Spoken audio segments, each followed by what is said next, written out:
Today's hearing will be the first in a series of hearings dealing with the critical issue of the radicalization of Muslim Americans. I am well aware that the announcement of these hearings has generated considerable controversy and opposition. Some of this opposition, such as my colleague and friends Mr. Ellis and Mr. Pasquale, has been measured and thoughtful. Other opposition, both from special interest groups and the media, has ranged from disbelief to paroxysms of rage and hysteria. Let me make it clear today that I remain convinced that these hearings must go forward, and they will. To back down would be a craven surrender to political correctness and an abdication of what I believe to be the main responsibility of this committee, to protect America from a terrorist attack. Despite what passes for conventional wisdom in certain circles, there is nothing radical or un-American in holding these hearings. Indeed, congressional investigation of Muslim American radicalization is the logical response to the repeated and urgent warnings which the Obama administration has been making in recent months. Just this past Sunday, for instance, Dennis McDonough, the Deputy National Security Advisor to President Obama, made a major speech on radicalization, stating that, quote, Al-Qaeda and its adherents have increasingly turned to another troubling tactic, attempting to recruit and radicalize people to terrorism here in the United States. For a long time, many in the U.S. thought that we were immune from this threat. That was false hope and false comfort. This threat is real, and it is serious.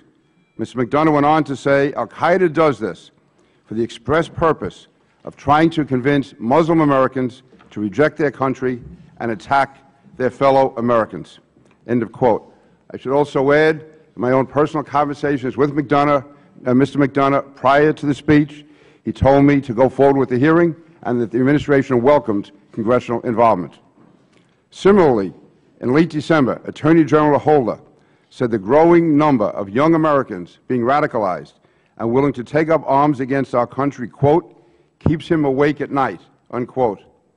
And 2 weeks before that, the Attorney General defended the FBI's sting operation against Mohammed Osman Mohammed, who attempted a terror attack during a Christmas tree lighting celebration in Portland, Oregon, saying, the Attorney General said, he made no apologies for this operation. Quote, said the Attorney General, those who characterize the FBI's activities as entrapment simply do not have their facts straight, end of quote. 1 month ago, sitting right there, Secretary Napolitano testified before this committee and said the threat level today is as high as it has been since September 11th because of increased radicalization in our country. Now I would ask the audience and the committee, just notice this chart over here. Just in the last 2 years alone, these are terror plots which have been blocked by our government.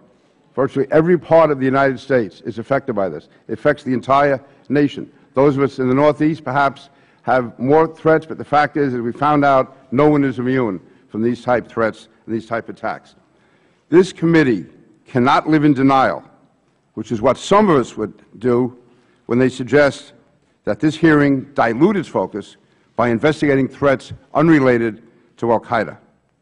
The Department of Homeland Security and this committee were formed in response to the Al-Qaeda attacks of September 11th. There is no equivalency of threat between Al-Qaeda and neo-Nazis, environmental extremists, or other isolated madmen. Only Al-Qaeda and its Islamist affiliates in this country are part of an international threat to our nation. Indeed, by the Justice Department's own record, not one terror-related case in the last 2 years involved neo-Nazis, environmental extremists, militias, or anti-war groups. I have repeatedly said that the overwhelming majority of Muslim Americans are outstanding Americans and make enormous contributions to our country. But there are realities we can't ignore. For instance, the Pew poll, which said that 15% of Muslim American men between the age of 18 and 29 could support suicide bombings. This is the segment of the community Al-Qaeda is attempting to recruit. To combat this threat, moderate leadership must emerge from the Muslim community. As the majority and minority staff of the Senate Homeland Security Committee concluded in its report, which ironically enough was entitled Violent Islamist Extremism and the Homegrown Terrorist Threat, this report concluded Muslim community leaders and religious leaders must play a more visible role in discrediting and providing alternatives to violent Islamist ideology. End of quote. This means that responsible Muslim American leaders must reject discredited groups such as CARE, the Committee on Islamic American Relations.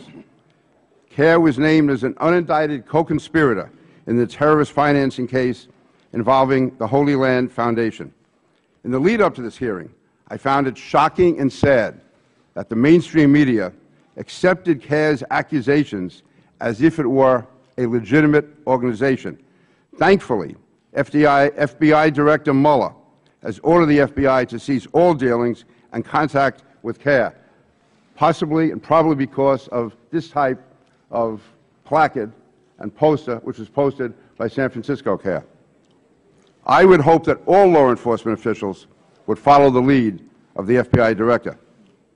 Al-Qaeda realizes that the measures we have put in place over the past 9.5 years make it very difficult to launch a large-scale attack against our homeland from outside the country, which is why they have altered their strategy and are using people living legally in the United States. These include New York City subway bomber Najibullah Azazi, Fort Hood terrorist U.S. Army Major Nidal Hassan, Colleen LaRose, known as Jihad Jane, Times Square bomber Faisal Shahzad, Little Rock recruiting center shooter Carlos Bledsoe, his father is a witness here today, and dozens of individuals in Minneapolis associated with the Somali terrorist organization Al-Shabaab, and the uncle of one of those young men who was radicalized in Minneapolis, sent to Somalia, and eventually killed, is also with us here today. And then there was also the Mumbai plotter, David Headley. Let me thank all of the witnesses for giving up their valuable time to be with us here today. I want to express special thanks, however, to Melvin Bledsoe and Abdulrazak Bihi. These brave men have endured suffering no father or uncle should ever have to go through. Their courage and spirit will put a human face on the horror which Islamist radicalization has inflicted and will continue to inflict on good families, especially those in the Muslim community, unless we put aside political correctness and define who our enemy truly is. As we approach the 10-year anniversary of the September 11th attacks, we cannot allow the memory of that tragic day to fade away. We must remember that in the days following the attack, we were all united in our dedication to fight back against Al-Qaeda and its ideology. Today, we must be fully aware that homegrown radicalization is part of Al-Qaeda's strategy to continue attacking the United States. Al-Qaeda is actively targeting the American Muslim community for recruitment. Today's hearing will address this dangerous trend, and now it's my privilege to recognize the distinguished ranking member of the committee, the gentleman from Mississippi, Mr. Thompson.